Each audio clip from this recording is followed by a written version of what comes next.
Hello दोस्तों, नमस्कार। हमारे ज्ञान केंद्र स्टडी चैनल में आपका स्वागत है। जिन्होंने अभी तक हमारा चैनल सब्सक्राइब नहीं किया, सब्सक्राइब कर लें और लाइक एंड शेयर करना ना भूलें। आज हमारा आज का टॉपिक है वाक्य के भेद। हम लोग जानेंगे वाक्य के भेद कितने होते हैं और वाक्य किसे कहते हैं। साथ में हम जानेंगे, इसके साथ हम जानेंगे विराम चिन्ह। जबकि हम लोग क्या करेंगे, पढ़ेंगे कि विराम चिन्ह हिंदी में कितने होते हैं और इनके बारे में क्या करेंगे, जानकारी लेंगे। तो दोस्तों, यहाँ से आज के टॉपिक से प्रत्येक एग्जाम में 1 से 2 नंबर क्या होता है, यहाँ से क्वेश्चन बनते हैं। ठीक है दोस्तों, तो हम अपनी आज की क्लास आज के अपने मोटिवेशनल कोट के साथ शुरू करेंगे। दोस्तों, आज का हमारा मोटिवेशनल कोट है कि जिंदगी की लड़ाई अकेले ही लड़नी पड़ती है। जिंदगी की लड़ाई अकेले लड़नी पड़ती है क्योंकि लोग दिलासा देते हैं, साथ नहीं देते हैं। ठीक है दोस्तों, तो क्या होता है कि जो लोग होते हैं ना, क्या करते हैं कि सिर्फ आपको दिलासा देंगे और साथ नहीं देंगे। इसलिए क्या करेंगे, हमको जो ज़िंदगी की अपनी लड़ाई होगी क्या होगा, स्वयं क्या करना पड़ेगा, इसको हमको लड़नी पड़ेगी। ठीक है दोस्तों, तो इसी के साथ हम लोग अपनी आज की क्लास शुरू करेंगे। दोस्तों, हम जानेंगे कि वाक्य किसे कहते हैं और वाक्य के भेद क्या होते हैं, यानी काइंड्स ऑफ सेंटेंस है। यानी तो दोस्तों, हम जानेंगे कि वाक्य इन सेंटेंस कैसे कहते हैं। सार्थक शब्दों के व्यवस्थित समूह को क्या कहते हैं, वाक्य कहा जाता है। यानी कि जो शब्दों के सार्थक समूह होता है उसे ही हम लोग कहते हैं वाक्य कहते हैं। जैसे आपका हो जाएगा, सीमा अपने स्कूल जाती है। तो क्या है कि सीमा अपने स्कूल जाती है।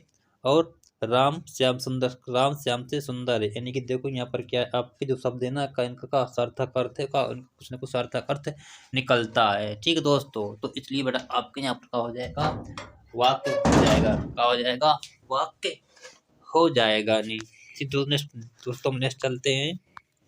और कौन सा है, वाक्य के तत्व। बेटा कौन से हैं, वाक्य के तत्व हैं।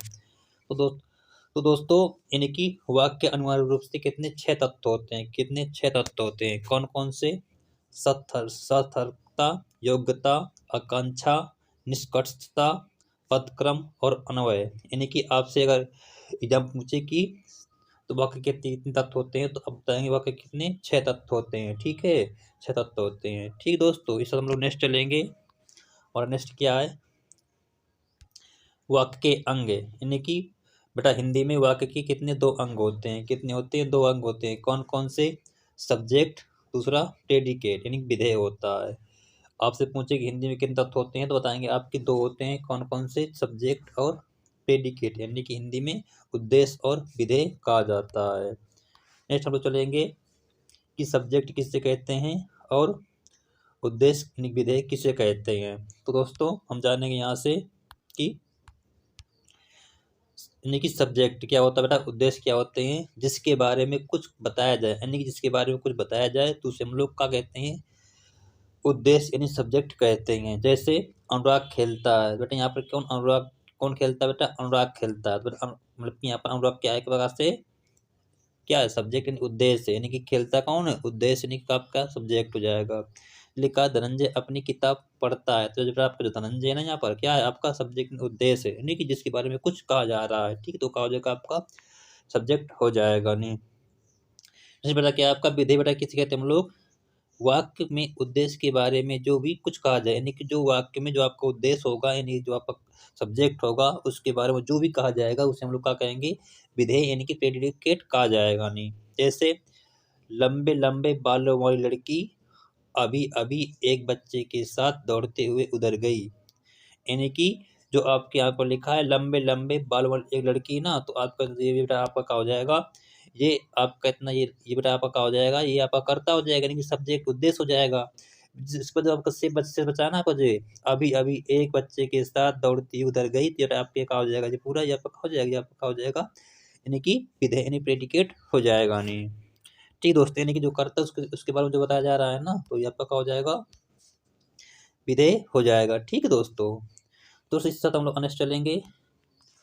नेक्स्ट हमारा कौन सा है, अर्थ के आधार पर वाक्य के भेद है। यानी दोस्तों, फिर अगर आपसे पूछे कि अर्थ के आधार पर वाक्य के कितने भेद होते हैं, तो आप बताएं कितने, 8 होते हैं। कितने, 8 होते हैं। ठीक है, तो हम लोग इन सब के बारे में अलग अलग क्या करेंगे, अध्ययन करेंगे कि अर्थ के कितने भेद होते हैं, वाक्य के कितने भेद होते हैं अर्थ के अकॉर्डिंग से।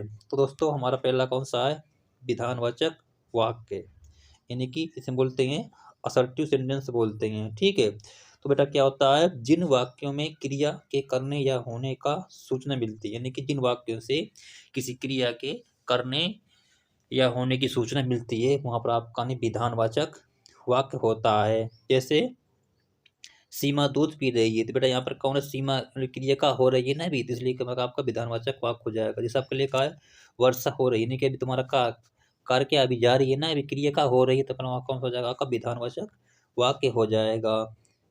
दोस्तों जिन्होंने अभी तक हमारे पीछे की वीडियो नहीं देखे हैं तो कृपया हमारी प्लेलिस्ट से जाकर पीछे की वीडियो देख लें। ठीक है, जिससे क्या होगी आपको हिंदी के किसी भी एग्जाम में मतलब कि क्वेश्चन होंगे उससे बाहर नहीं जाएंगे। ठीक है दोस्तों, तो हम लोग नेक्स्ट चलते हैं। हमारा क्या है, कौन सा बेटा, निषेधवाचक क्या है आपका वाक्य, यानी इसमें कहा था नेगेटिव सेंटेंस कहा जाता है, यानी कि जिन वाक्यों में कार्य का होना भाव प्रकट हो वहां पर हम लोग क्या कहते हैं, निषेधवाचक वाक्य कहते हैं। यानी कि जहां पर आपका कोई कार्य न होने के भाव का हो, प्रकट हो, तो वहां पर आपका नहीं निषेधवाचक वाक्य होता है। जैसे दिया हुआ है मैंने खाना खा लिया, मतलब कि मैंने खाना नहीं खाया, देखो आपका यहाँ नहीं आया, इसलिए बेटा क्या आपका नहीं निषेधवाचक वाक्य हो जाएगा। इसलिए कहा है तुम मत लिखो, यानी कि बेटा मत ना, आप मत क्या आपको मना कर रहा है, मतलब आपका हो जाएगा निषेधवाचक वाक्य हो जाएगा। यानी कि जहाँ पर आपका जो कोई भाव हो ना, यानी कि निषेध यानी कि मना करने से का हो,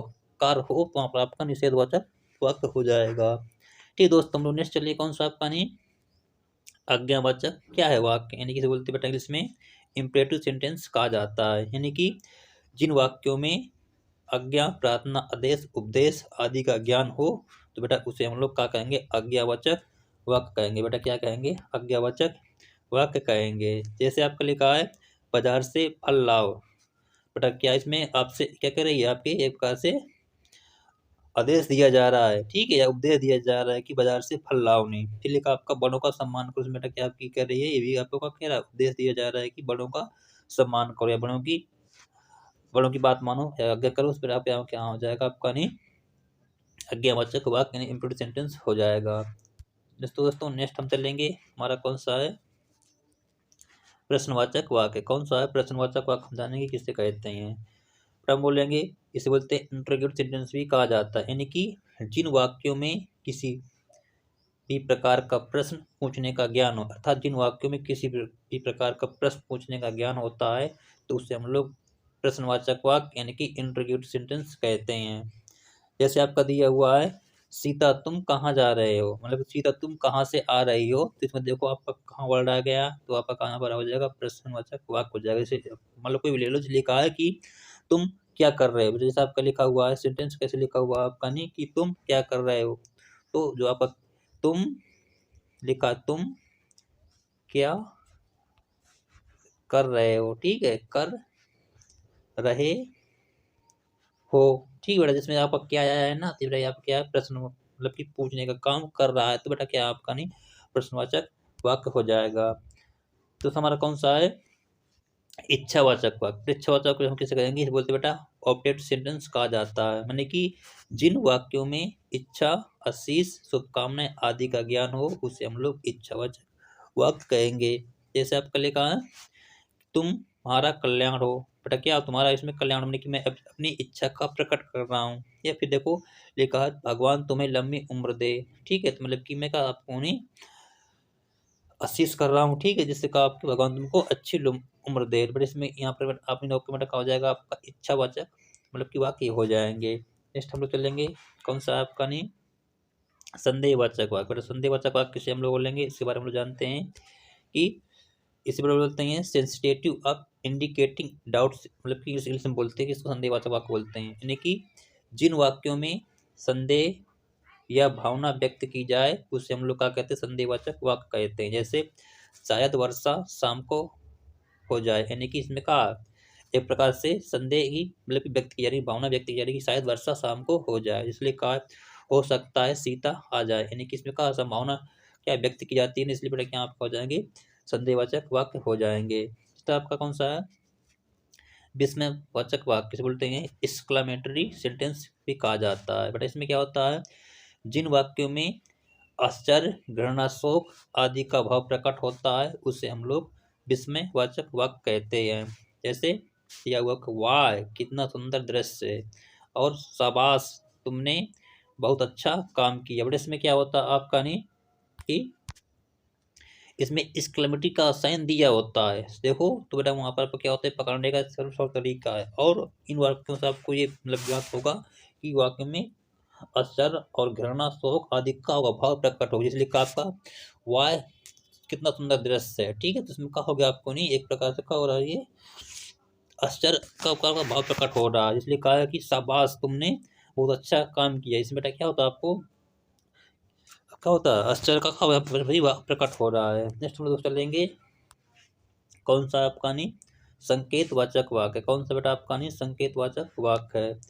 जैसे बोलते हैं कंडीशनल सेंटेंस भी कहा जाता है। जैसे मतलब कि जिन वाक्यों में एक क्रिया का होना दूसरी क्रिया पर निर्भर हो, अर्थात जिन वाक्यों में एक क्रिया का दूसरी क्रिया पर होना निर्भर होता है तो वहाँ पर क्या होता है, आपका संकेतवाचक वाक्य होता है। जैसे आपका दिया हुआ है, परिश्रम करोगे तो और सफलता मिलेगी, यानी कि अगर तुम परिश्रम करोगे ना तभी क्या होगा, आपको सफलता मिलेगी। तो बेटा इसमें क्या है कि पहली क्रिया का दूसरी क्रिया पर क्या है, डिपेंड है, यानी कि उस पर क्या क्रिया होने की का निर्भर है। ठीक, इसलिए बेटा आपका संकेतवाचक वाक्य हो जाएगा। जैसे आपके लिए कहा पिताजी आते तो अच्छा होता है, जब पिताजी आएंगे ना तभी तो अच्छा होगा, नहीं तो क्या नहीं होगा। इसलिए बेटा क्या आपका नहीं संकेतवाचक यहाँ पर वाक्य हो जाएगा। नेक्स्ट हम चलेंगे, कौन सा आपका नहीं, यानी कि बेटा आपका यहाँ पर आ गया रचना के आधार पर, यानी कि आपके अभी तक ये जो आपके 8 प्रकार थे ना वाक्य, अर्थ के आधार पर वाक्य भेद तो आपके हो गए। ठीक, इसके बाद हम लोग नेक्स्ट चलेंगे, कौन सा आ गया आपका नहीं, रचना के आधार पर वाक्य भेद। हम जानेंगे कि रचना के आधार पर वाक्य के भेद कितने होते हैं।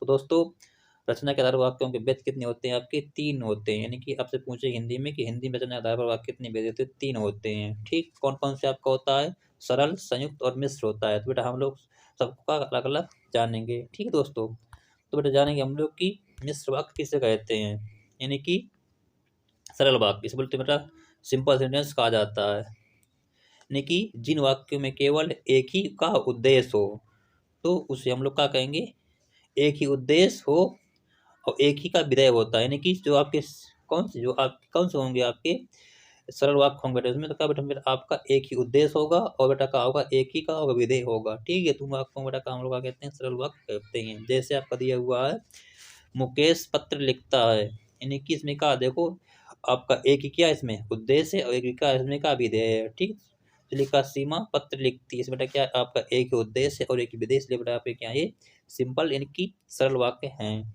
ठीक है, उसने हम चलेंगे, कौन सा आपका है संयुक्त वाक्य, यानी बोलते बेटा इसको कंपाउंड सेंटेंस कहा जाता है। यानी जो आपका दूसरा टाइप कौन सा है मतलब कौन सा आपका नहीं संयुक्त वाक्य यानी कंपाउंड सेंटेंस कहा जाता है। इसमें क्या होते हैं, जिन वाक्यों में दो या दो से अधिक का सरल वाक्य योजक से जुड़े हों, यानी कि मतलब कि जिन वाक्यों में दो या दो से अधिक जो आपके सरल वाक्य हों आपस में का योजक से जुड़े होते हैं वहां पर आपका संयुक्त वाक्य होता है। बड़ा इसमें चिन्ह कौन कौन से होते हैं जोड़ने के लिए, योजक बस शब्द जैसे आपके दिए हुए हैं और, एवं, तथा, या, अथवा, इसलिए, अतः, फिर भी, तो, किंतु, परंतु, लेकिन आदि जो आपके योजक शब्द होते हैं ना बेटा इनसे क्या होता है, शब्द का होते हैं जुड़े होते हैं संयुक्त वाक्य, यानी सरल सरल मतलब की वाक्य जुड़े होंगे। ठीक है, जैसे आपका दिया हुआ है वह सुबह गया और शाम को लौट आया।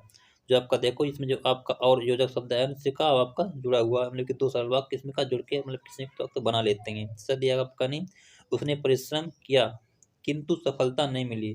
जो आपके यहाँ पर किंतु आ जाए ना तो ये आप क्या योजक शब्द है, इससे आपका दो सरल मतलब की वाक्य जुड़कर संयुक्त वाक्य का निर्माण कर रहे हैं। नेक्स्ट हम लोग चलेंगे, कौन सा आपका मिश्रित वाक्य, कौन सा आपका नहीं मिश्रित वाक्य नहीं, तो हम जानेंगे मिश्रित किसे कहते हैं हम लोग, जैसे बोलते हैं कॉम्प्लेक्स सेंटेंस भी कहा जाता है। यानी कि जिन वाक्यों में एक प्रधान उपवाक्य हो और अन्य आश्रित उपवाक्य होते हैं, यानी कि जो मिश्रित वाक्य होगा बेटा उसमें एक प्रधान उपवाक्य होगा और उसके साथ में अन्य आश्रित उपवाक्य होंगे जिनसे क्या होगा आपका मिश्रित वाक्य का निर्माण होगा नहीं। बट इसके अंदर तक हम जानेंगे कि क्या होता है, यानी कि इसमें जो आपके शब्द आएंगे जो जुड़ेंगे कि, जो, क्योंकि, जितना उतना, जैसा वैसा, तब, जब, जहाँ वहाँ, जिधर उधर, यद्यपि, तथापि। तो यहाँ पे क्या होते हैं, इन मतलब कि वाक्यों से मिश्रित वाक्य का उसमें दिए होते हैं। जैसे आपका लिखा हुआ है, जो लड़का कमरे में बैठा है वह मेरा भाई है। यानी कि जो आपका ये जो आ जाए ना, देखो आपका जो इसमें आया है, ठीक है, तो इसमें देखो जो सब दिया हुआ है, ठीक, इससे बेटा क्या हुआ है, कहा मेरा भाई है, तो बेटा कहा इसमें आपका मिश्रित वाक्य हो जाएगा। जैसे आप लिखा, मैं जानता हूँ कि राहुल पत्र लिखता है, तो देखो बेटा में जो आपका की आया ना, तो बेटा आपका क्या यहाँ पर मिश्रित वाक्य मतलब कि पकड़ने के क्या शब्द होते हैं, मेन दिए होते हैं। ठीक है दोस्तों, तो बेटा मैं उम्मीद करूँगा कि आपको ये वाक्य की समझ में आ गए होंगे। तो दोस्तों अपने समझ से चलेंगे कि पदबंध, बेटा पदबंध क्या होता है, इसके बारे में हम लोग अध्ययन करेंगे। तो बेटा पदबंध हम लोग फ्रेज भी कहते हैं।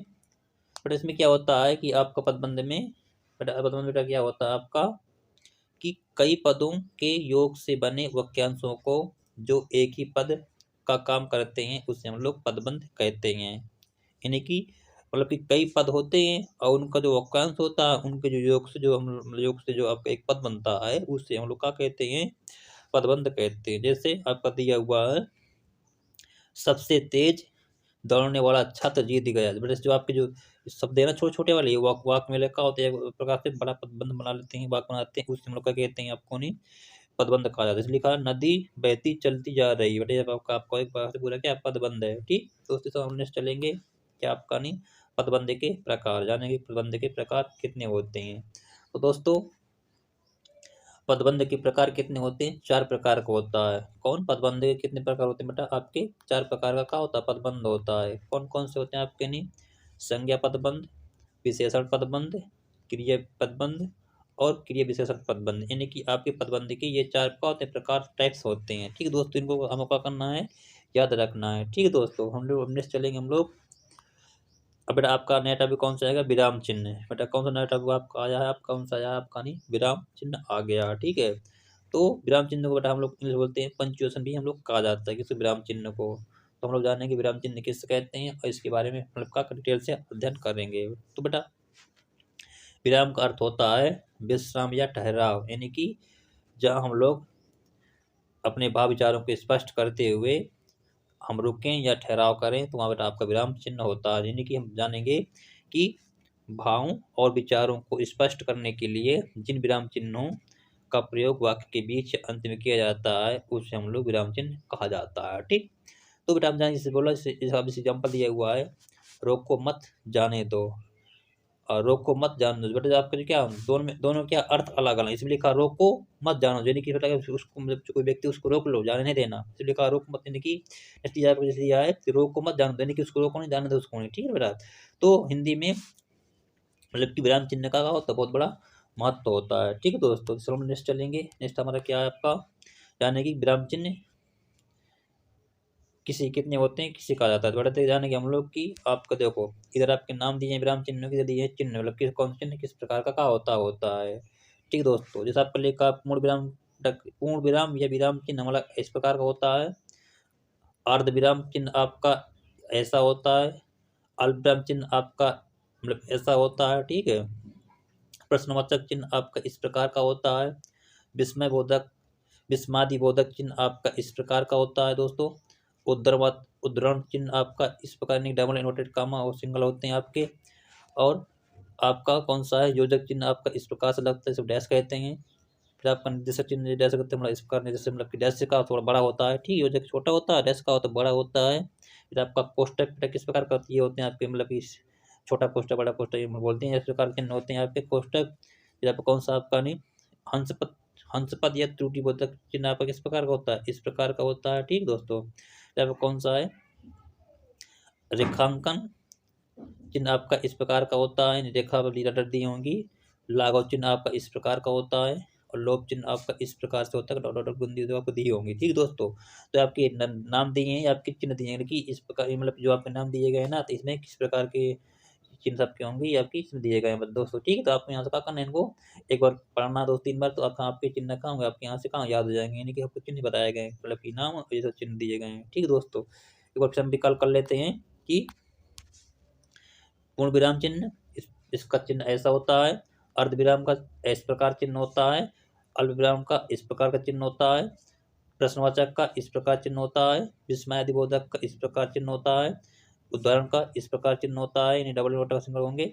योजक का आपका छोटा डैश होगा और निर्देशक का बड़ा डैश होगा, और कोष्टक इस प्रकार के होंगे चिन्ह, हंस पर त्रुटि का इस प्रकार का चिन्ह होंगे, और रेखांकन के इस प्रकार चिन्ह होंगे, लाघव का इस प्रकार का चिन्ह होगा, और लोक का इस प्रकार का चिन्ह होते हैं। ठीक दोस्तों, तो हम लोग नेक्स्ट चलेंगे। अब नेक्स्ट हम चलेंगे कि पूर्ण विराम, यानी कि पूर्ण विराम किससे कहेंगे और कहाँ पर इसको हम लोग यूज करते हैं, कहाँ कहाँ। तो दोस्तों हमारा सामने दिया गया है कि पूर्ण विराम का चिन्ह मतलब एक डंडा इस प्रकार का होता है, इसे हम लोग फुल स्टॉप कहते हैं। ठीक, इंग्लिश में नहीं। फिर देखो इसमें लिखा हो कि जिस इसका उपयोग प्रश्नवाचक और विस्मयवाचक यानी वाक्यों को छोड़कर अन्य सभी इसके अंत में इसका प्रयोग किया जाता है। किसका? पूर्ण विराम चिन्ह का प्रयोग किया। जैसे राम स्कूल से आ रहा, देखो बेटा आपका यहाँ पर देखो पूर्ण विराम चिन्ह का प्रयोग किया गया। जैसे लिखा वह छत से गिर गया, तो आपके यहाँ पर पूर्ण विराम चिन्ह का प्रयोग किया गया। ठीक दोस्तों, खत्म हो जानेंगे। नेक्स्ट कि दोवा श्लोक चौपाई जो आपकी पहली पंक्तियों के अंत में एक विराम चिन्ह का प्रयोग होगा, तथा दूसरी में दो विराम चिन्हों का प्रयोग किया जाता है। यानी जैसे आपका दिया हुआ है, रैमन पानी राखिए बिन पानी सब सून, पानी गए न उबरे मोती मानस चून। जो आपका पहले लाइन इसमें कहा दिया एक विराम चिन्ह का प्रयोग हुआ, दूसरे में कितना दो विराम चिन्ह का प्रयोग किया गया है। ठीक है दोस्तों, तो नेक्स्ट चलेंगे अर्ध विराम चिन्ह। हम जानेंगे कि अर्ध विराम चिन्ह का प्रयोग किधर और कहाँ किया जाता है। ठीक दोस्तों, तो आपके हम लोग बोलते हैं अर्धविराम चिन्ह को सेमीकोलन भी कहा जाता है, यानी कि जहां अपूर्ण विराम की अपेक्षा कम देर तथा अल्पविराम की अपेक्षा अधिक देर तक रुकना हो, तो वहां पर हम लोगों को अर्धविराम चिन्ह का प्रयोग किया जाता है। ठीक है दोस्तों, और दोस्तों जो इसका आपका क्या होता है चिन्ह इस प्रकार का होता है, इस प्रकार क्या होता है इसका चिन्ह होता है, किसका? अर्धविराम का चिन्ह होता है। ठीक है दोस्तों, इस प्रकार का होता है। ठीक दोस्तों, हम लोग देखेंगे कि दो उपवाक्यों को आपस में जोड़ने का काम कौन करता है? अर्धविराम चिन्ह करता है, यानी कि दो उपवाक्यों को जोड़ने का काम भी अर्धविराम चिन्ह। जैसे आपका दिया हुआ है, फलों में आम सर्वश्रेष्ठ फल माना जाता है, किंतु श्रीनगर में और ही किस्म के फल विशेष रूप से पैदा होते हैं। पर जो आपका यहाँ देखो, ये जो आपका अर्धविराम चिन्ह आ जाए सेमीकोलन, तो का एक वाक्य दूसरे वाक्य को जोड़ने में इसका प्रयोग किया जाता है। आपका लिखा हुआ है, दो या दो से अधिक उपाधियों के बीच अर्धविराम चिन्ह का प्रयोग करते हैं। जहाँ पर आपकी दो से अधिक उपाधियां, उनके बीच हम लोग किसका? अर्धविराम चिन्ह का उपयोग करेंगे। जैसे लिखा है MA B.Ed, जो आप देखो यहाँ पर दोनों बीच में क्या हो गया? अर्धविराम, यानी कि सेमीकोलन चिन्ह का प्रयोग यहाँ भी किया जाता है। नेक्स्ट हम लोग चलेंगे, आपका कौन सा है? अल्प विराम, यानी कि हम लोग इसको कामा कहते हैं। क्या कहते हैं? कामा। इसका साइन इस प्रकार का होता है। इसमें क्या होता है आपका नहीं कि जहां अर्धविराम की तुलना में कम देर तक रुकना हो, वहां पर अल्प विराम चिन्ह का प्रयोग करते हैं। जहां पर वाक्य में हम मतलब कि बोलते पढ़ते समय अर्धविराम की तुलना में हमको कम वहां पर रुकना पड़े, तो वहां पर हम अल्प विराम चिन्ह का प्रयोग करेंगे। जैसे आपका दिया हुआ है, देखते हैं हम लोग आगे कि एक ही प्रकार के कई शब्दों का प्रयोग होने के अंत में तथा अंतिम शब्द के पहले और का प्रयोग किया जाता है। यानी कि जो आपका मतलब कि एक ही प्रकार के कई शब्द आपके प्रयोग होंगे, तो वहां पर हम लोग किसका? अल्प विराम चिन्ह का प्रयोग करेंगे, और अंतिम शब्द से पहले बेटा हम लोग इनके बीच में क्या करते हैं? और जो आपका होगा इसका क्या करें हम लोग? प्रयोग करते हैं। जैसे आपका दिया हुआ है, रघु, विनोद, राहुल और सुनील मैदान में खेल रहे हैं। बेटा देखो आपके ये देखो सब करता है ना, रघु हो गया, विनोद हो गया, सुनील हो गया। ना देखो हमने आपका क्या कामा लगा दिया, और देखो मतलब कि अंत शब्द से पहले बेटा क्या यहाँ पर सुनील बेटा हमने और लगा दिया, और लिख दिया मैदान में खेल रहे हैं। बेटा आपके यहाँ का अल्पविराम चिन्ह का प्रयोग होता है। हम लोग नेक्स्ट चलेंगे हम लोग कि और कहाँ कहाँ आपका नहीं कामा का प्रयोग होता है। तो दोस्तों जानेंगे कौन सा आपका नहीं कि वाक्यांशों की पुनरावृत्ति होने पर भागों, मतलब कि जहाँ पर आपकी वाक्यांशों की पुनरावृत्ति होती है, वहां पर हम लोग किसका? अर्धविराम चिन्ह का। जहाँ पर आपकी वाक्य पुनरावृत्ति होती है, तो वहां पर हम लोग किसका? कॉमा, यानी कि अल्पविराम चिन्ह का प्रयोग करते हैं। इसलिए आपका नहीं भागो भागो आग लग गई। दोबारा इसमें देखो जो आपका दो बार पुनरावृत्ति हुई, भागो भागो, इनके बीच में हम लोग किसका? अल्पविराम चिन्ह का प्रयोग किया गया। ठीक है, तब जानेंगे कि यह वह अब तब तो या आदि के लुप्त होने पर हम लोग किसका हम लोग किसका अल्पविराम चिन्ह का क्या करते हैं, प्रयोग करते हैं, यानी कामा का प्रयोग करते हैं। जैसे लिखा है वह कब लौटेगा, कहीं नहीं कह नहीं सकता, यानी कि जो आपका जो यहाँ पर ये आया है ना, कौन सा अल्पविराम चिन्ह आया, इसलिए हम लोग कल यह चिन्ह की जगह में हम लोग क्या करते हैं, यहाँ पर इसका यूज किया गया। जिसलिए कहा है जब जाना ही है, जब जाना ही है चले जाओ, यानी कि जो आपका तब आया ना, तब के स्थान पर क्या है, इसका अल्पविराम चिन्ह का प्रयोग किया गया है। नेक्स्ट हम लोग जानेंगे कि वाक्यों या उपवाक्यों को अलग करने में किसका आपका कामा का प्रयोग किया जाता है, यानी कि अल्पविराम चिन्ह का प्रयोग किया जाता है। जैसे आपका दिया है गणित पाठ्यक्रम बदल जाने से मैं समझता हूँ कि परीक्षा का परिणाम प्रभावित होगा, यानी कि जो आपको वाक्यों और उपवाक्यों का बीच में हम लोग क्या करते हैं, अलग करने के लिए का यहाँ पर हम लोगों को कामा यानी कि अल्पविराम चिन्ह का प्रयोग किया करना पड़ता है। ठीक दोस्तों, हम लोग नेक्स्ट चलेंगे इसके साथ। अब कौन सा आ गया, प्रश्नवाचक चिन्ह। कौन सा आपका जो है प्रश्नवाचक यानी कि चिन्ह का प्रयोग कहाँ करते हैं, तो प्रश्नवाचक चिन्ह को हम लोग मार्क ऑफ इंट्रोगेशन भी कहते हैं। इसका चिन्ह आपका इस प्रकार का होता है, इसलिए कि आपका नहीं तुम कहाँ जा रहे हो, तो देखो आपका नहीं जो आपके प्रश्नवाचक वाक्य आएंगे उनके अंत में देखो प्रश्नवाचक चिन्ह का प्रयोग किया जाता है। इसलिए का सीमा क्या कर रही है, ठीक है, तो इसमें का हम लोग प्रश्नवाचक चिन्हों का प्रयोग करते हैं जब जहाँ पर आपको प्रश्नवाचक पूछने का कार्य किया जाए। फिर आपका दिया हुआ है कौन सा, विस्मादि बोधक चिन्ह। विस्मादि बोधक चिन्ह आपका ये होता है, इसे हम लोग मार्क ऑफ एक्सक्लेमेशन भी कहते हैं। इस प्रश्न में क्या होता है आपका कि जहाँ पर सेंटेंस वाक्य में विस्मय, आश्चर्य, हर्ष, घृणा आदि का बोध हो, तो वहाँ पर हम लोग किसका एक्सक्लेमेटरी चिन्ह का कहाँ पर प्रयोग करेंगे। जैसे आपको लिखा वाय, वाय आप यहाँ कैसे पधारे, देखो आपका नहीं जो आपका ये आया है ना वाय शब्द नहीं, तो एक्सक्लेमेटरी शब्द यानी कि विस्मय बोधक चिन्ह का प्रयोग किया गया है। जैसे लिखा है हाय विचार व्यर्थ मारा गया, यानी कि हाय बेचारा व्यर्थ मारा गया, तो जो आपका यहाँ पर हाय आया है ना, तो यहाँ पर किसका प्रयोग किया गया है, विस्मादि बोधक चिन्ह का प्रयोग किया गया, क्योंकि यहाँ पर आपके नहीं विस्मय, हर्ष और घृणा का बोध करा रहे हैं सेंटेंस। ठीक है दोस्तों, हम सब नेक्स्ट चलेंगे। नेक्स्ट हमारा कौन सा है,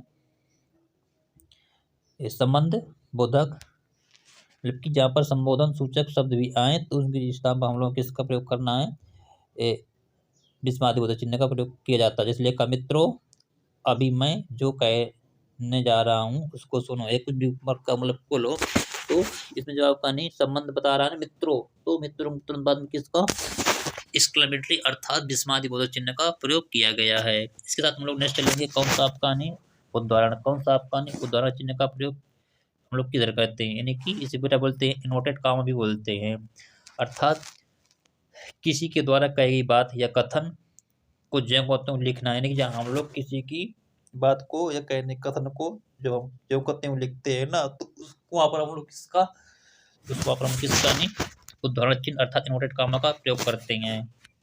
जैसे आपको दिया हुआ है कि शंकराचार्य ने एक कुछ बोला था, कौन सा है कि शिक्षा वह है जो मुक्ति दिलाए, तो जो आप मतलब कि शंकराचार्य ने इसको कहा शिक्षा जो मुक्ति, जिनकी हम लोग जिनका कथन है ना, तो इसको हम लोग क्या करेंगे इन्वर्टेड कामा के अंदर क्या रखेंगे। चलिए आपका भीम साहब का लिखा है अम्बेडकर के अकॉर्डिंग, शिक्षा वह है वह शिक्षा वह श्रेणी का दूध है जो पिएगा तो दहाड़ेगा, यानी कि जो इसका मतलब कि उसका कुछ कथन है, तो उस कथन को हम लोग किसमें इन्वर्टेड कामा के अंदर रखेंगे। ठीक है दोस्तों, इसी साथ हम लोग नेक्स्ट चलेंगे कौन सा आपका नहीं एकैरा उदाहरण चिन्ह, यानी कि एकैरा बेटा क्या होता है, एकैरा उदाहरण चिन्ह क्या होता है, निस्बलिटी इसको बोलते हैं सिंगल इन्वर्टेड कामा भी कहते हैं, यानी कि पुस्तकों के नाम, समाचार पत्रों के नाम, लेखकों के नाम, उपनामों मतलब कि हम जब लिखते हैं ना, लिखते समय हम लोग किसका सिंगल इन्वर्टेड कामा का प्रयोग करते हैं। जिसलिए आपका नहीं तुलसीदास की कृति, यानी कि तुलसीदास की कृति जो आपकी क्या रामचरितमानस है, ठीक है। इसलिए कहा सूर्यकांत त्रिपाठी निराला का उपनाम क्या निराला, तो बेटा देखिए उनका उपनाम हो गया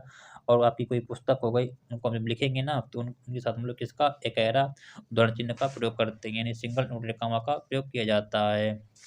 नेक्स्ट हम लोग जानेंगे कौन सा आपका नहीं योजक चिन्ह, योजक चिन्ह बेटा क्या होता है, इसे हम लोग हाइफन कहते हैं इंग्लिश में, इस प्रकार का चिन्ह होता है, यानी कि समासिक पदों में किसका प्रयोग करते हैं, योजक चिन्ह का प्रयोग करते हैं। जैसे आपके लिए कहा जय पराजय, आगे पीछे इनके बीच में किसका जो योजक चिन्ह का प्रयोग किया गया है। नेक्स्ट हम चलेंगे कौन सा आपका है, जानेंगे कि योजक चिन्ह का प्रयोग और हम किस जगह करते हैं। दोस्तों दिया गया आपका नहीं तुलनावाचक सा शीशे के पहले हमको किसका योजक चिन्ह का प्रयोग किया जाता है। इसलिए कहा है चंद सा चेहरा, बट देखो चंद चाँद सा चेहरा है ना, तो हम कहाँ यहाँ पर तुलना कर रहे हैं, इसके देखो पहले स के पहले किसका, हम लोग इसका जो चिन्ह का प्रयोग किया गया है, इसलिए कहा आपका नहीं। अगला हमारा है कौन-सा?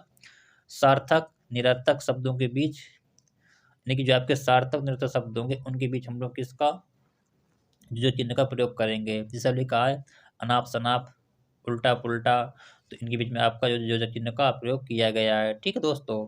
इसी साथ हम लोग तो दोस्तों नेक्स्ट चलेंगे। नेक्स्ट आपका कौन-सा है कि कौन-सा आपका निर्देशक चिन्ह, यानी निर्देशक चिन्ह मतलब डैश बोलते हैं इसको, ठीक है? इसका चिन्ह उधर से होता है, यानी कि योजक चिन्ह से थोड़ा क्या होता है, बड़ा होता है, यानी कि जो जो आपका डैश निर्देशक चिन्ह होता है, योजक चिन्ह थोड़ा बड़ा होता है और इसका हम लोग कहाँ प्रयोग करते हैं?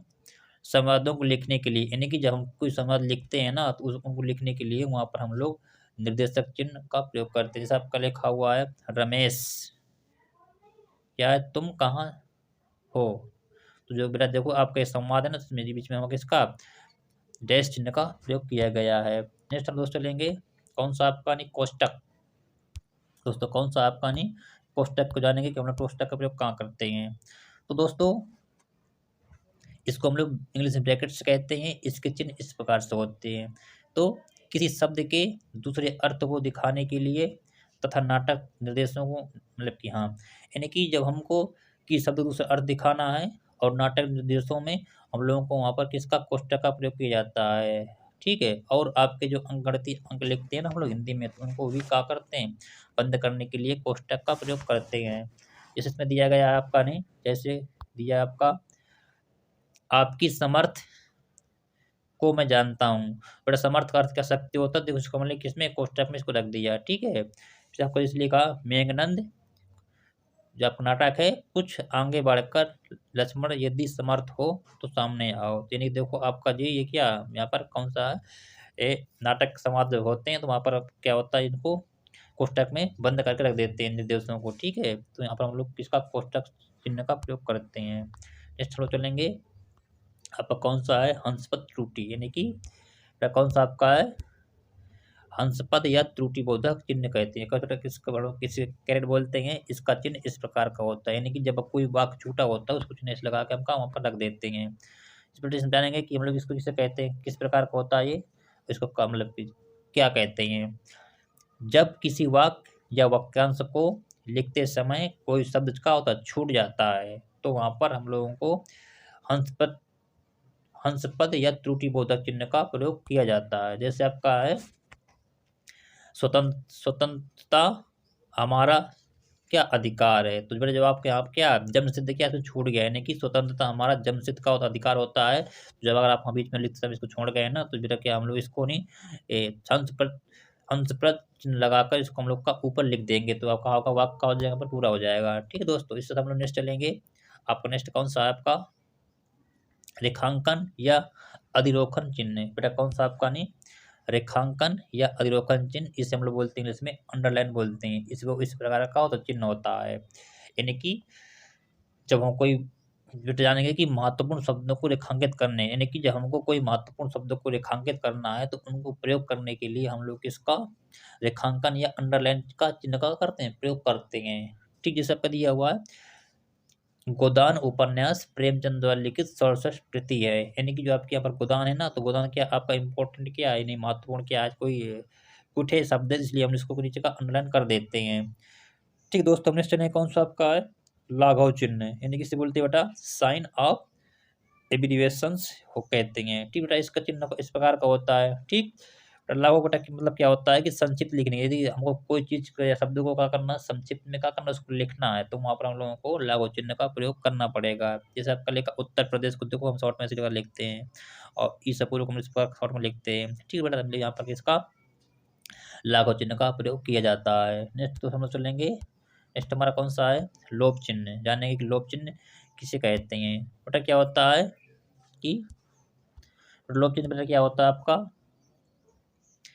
मार्क ऑफ ओमिशन, इसको हम क्या इंग्लिश में कहते हैं। ठीक दोस्तों, और इसका चिन्ह इस प्रकार का होता है डॉट डॉट। ठीक बेटा क्या होता है वाक्यों या अनुच्छेद को कुछ छोड़कर लिखना हो, यानी कि जब हमको वाक्यों निर्देशों को छोड़कर लिखना होगा, तो हम लोगों को वहाँ पर किसका लोप लोप चिन्ह का करना पड़ेगा, प्रयोग करना पड़ेगा। इसका लोप चिन्ह का करना पड़ेगा, प्रयोग करना पड़ेगा। जैसे आपका दिया हुआ है, महात्मा गांधी जी ने कहा, परीक्षा घड़ी आ गई है, हम करेंगे या मरेंगे। यानी कि यहाँ पर क्या कुछ छोड़ दिया ना महात्मा गांधी ने, तो यहाँ पर क्या होगा आपका नहीं सेंटेंस कुछ छूटा, तो यहाँ पर लोप चिन्ह का प्रयोग करेंगे। मतलब कुछ बोल सकते हैं कि नहीं, हमको परीक्षा की घड़ी आ गई है, हमको डटकर संघर्ष करना चाहिए, कुछ भी करना चाहिए, इसलिए बेटा क्या होगा आपके यहाँ पर लोप चिन्ह का प्रयोग किया गया है। ठीक, नेक्स्ट अब चलेंगे दोस्तों, कौन सा आपका नहीं जानेंगे कि हिंदी के कुछ गौण विराम चिन्ह किस प्रकार से होते हैं। तो बेटा उसके बारे में हम लोग क्या करेंगे, अभी जानेंगे। बड़े दोस्तों आपके यहाँ पर क्या दिया गया है कि इधर दिया गया आपका नहीं गौण चिन्ह, इधर आपका क्या दिया गया है गौण विराम चिन्ह जानेंगे। यानी कि ये आपके नाम है,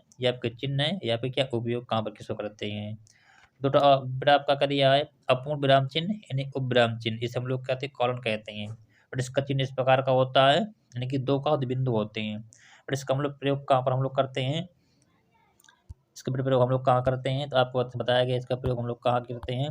तो इसमें लिखा हुआ आगे लिखी जा रही बात को ध्यान से, यानी कि जहाँ पर कोई बात को आगे लिखा जा रहा हो तो वहाँ पर हमको लिखा जा रही हो, और किसी व्यक्ति या वस्तु का परिचय कराते हों, या फिर जन्म व मृत्यु की स्थिति के बारे में कोई विवरण देना हो, तो वहाँ पर हम लोग किसका उप विराम यानी अपूर्ण विराम चिन्ह का क्या करेंगे प्रयोग करके इसको लिख देंगे आगे। तो आगे लिखा आपका नहीं कौन सा है पुनरुक्ति सूचक, यानी कि बोलते हैं मार्क ऑफ रिपीटेशन, यानी कि जब हमको कोई रिपीटेशन करना हो या मार्क ऑफ सूची करना हो, तो वहाँ पर हम लोग किसका नहीं पुनरुक्ति सूचक चिन्ह का प्रयोग करें। जैसे आपका इसमें दिया हुआ है शब्द या वाक्य पुनरुक्ति, यानी कि शब्द या वाक्य को पुनरुक्ति बचाने के लिए हमको नहीं पुनरुक्ति चिन्ह का करते हैं प्रयोग करते हैं। तो आपका दिया विवरण चिन्ह बोलते हैं, कॉलन डैश बोलते हैं इसको नहीं, यानी कि इसका चिन्ह ये होता है दिया हुआ कि वाक्यांशों निर्देशों में और किसी वस्तु विस्तार, यानी कि ये समझो कि जहाँ पर आपको कोई चीज़ विवरण देना हो, तो वहाँ पर हम उसके पहले हम लोग किसका विवरण चिन्ह का प्रयोग करते हैं। नेक्स्ट दोस्तों हम चलेंगे, नेक्स्ट हमारा कौन सा आपका है तारक चिन्ह, जानेंगे तारक चिन्ह क्या होता है। दोस्तों तारक चिन्ह कैसे बोलेंगे, इसे बोलते हैं स्टार चिन्ह, यानी कि इस प्रकार चिन्ह होता है इसका नहीं, तो इसको बोलते हैं पद टिप्पणी। हमको किसी चीज़ की टिप्पणी या पद देना हो तो उसको हम लोग क्या कहते हैं तारक चिन्ह वहाँ पर प्रयोग किया जाता है। जैसे आप लिखा है योग चिन्ह, बेटा क्या होता है इसको प्लस चिन्ह बोलते हैं इसको योग को, यानी कि इसमें बेटा की चिन्ह इस प्रकार होता है, यानी कि दो या दो से अधिक शब्दों को जोड़ने में, यानी कि जब हमको दो दो से शब्द जोड़ेंगे ना, तो उनके बीच में हम लोग किसका प्लस चिन्ह का प्रयोग करेंगे। मतलब इसको हम लोग अधिकतर संधि दिखाने के लिए मतलब कि प्रयोग किया जाता है। नेक्स्ट हमारा कौन सा है तुल्यता बोधक चिन्ह, बट इसका प्रकार चिन्ह इसको मतलब कि जहाँ पर आपको किसी चीज़ की समानता दिखाई जाए या दिखाने के लिए किसका तुल्य बोधक चिन्ह का प्रयोग किया जाता है। ठीक है, ये भी क्या होता है संधि और समास में इसका क्या करते हैं प्रयोग करते हैं। लिखा आपका नहीं तिर्यक रेखा बेटा क्या होता है इसमें, इसे बोलते हैं ऑब्लिक स्पेस बोलते हैं। बट इसमें क्या होता है इसको हम लोग चिन्ह इस प्रकार का होता है आपका ये, बट इसको या अथवा के स्थान पर, यानी कि जहाँ आपको या अथवा के अर्थ में किसका हम लोगों को तिर्यक रेखा चिन्ह का प्रयोग करते हैं। ठीक दोस्तों, इसके साथ हम लोग नेक्स्ट चलिए कौन सा आपका गोली चिन्ह बेटा क्या होता है ब्लड बोलते हैं। बट इसमें बेटा क्या होता है मुख्य बातों या तथ्यों, यानी कि जब हमको नहीं किसी चीज़ की मुख्य बातें या तथ्यों का करना हो, वहाँ पर लिखना हो या देना हो, तो वहाँ पर हम लोग किसका नहीं गोली चिन्ह का क्या करते हैं प्रयोग करते हैं। नेक्स्ट बेटा आपका समाप्त सूचक चिन्ह क्या होता है, यानी कि फिनिश मार्क, यानी कि ये आपके देखो ये आपके 3 होते हैं, कौन-कौन से चिन्ह इस प्रकार के होते हैं ये मतलब ठीक है। इसमें क्या होता है लेख पुस्तक समाप्ति सूचक, यानी कि जहाँ पर आपके लेख समाप्त हो जाए या फिर कोई पुस्तक समाप्त करनी हो, तो वहाँ पर लास्ट में हमारे किसी ये क्या होते हैं इस प्रकार के क्या होते हैं चिन्ह लगे होते हैं, समाप्त सूचक चिन्ह क्या होते लगे होते हैं, और इस चिन्ह को हम लोग का इतिश्री चिन्ह भी कहते हैं। ठीक दोस्तों, तो इसी के साथ आज का हमारा टॉपिक क्या होता है यहीं से क्या होता है समाप्त होता है। दोस्तों यदि आपको हमारा पढ़ाया अच्छा लगे तो कृपया हमारे चैनल को सब्सक्राइब कर लें और लाइक एंड शेयर करना ना भूलें दोस्तों। हम हमसे आकर जुड़ें, हम सभी प्रतियोगिताओं से तो हमसे आकर जुड़ें, और हमारी नेक्स्ट क्लास कमिंग सून जल्दी आएगी। कृपया हमारे सून डेली 9-7 दिन में आती है। कृपया इसी साथ धन्यवाद दोस्तों, धन्यवाद दोस्तों, धन्यवाद। ठीक है दोस्तों।